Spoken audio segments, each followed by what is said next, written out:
Hello guys, welcome back to our channel.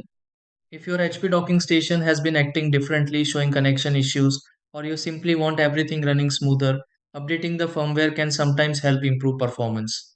Many people are unsure where to even begin because docking station updates are not always as obvious as regular software updates on a laptop.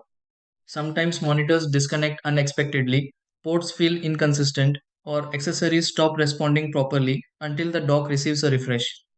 The good part is that updating firmware on an HP docking station is usually straightforward once you know the right steps. Let's walk through an easy way to update firmware on an HP docking station. Try these.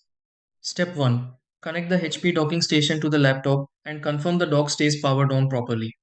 Step 2. Open the update tool or support page connected to the HP docking station to check for firmware updates. Step 3. Download the latest firmware file available for the HP docking station if an update appears.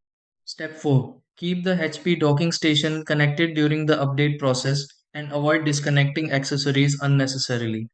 Step 5. Restart the laptop connected to the HP docking station after the firmware installation finishes. Step 6. Test monitors and accessories through the HP docking station and confirm everything responds smoothly again.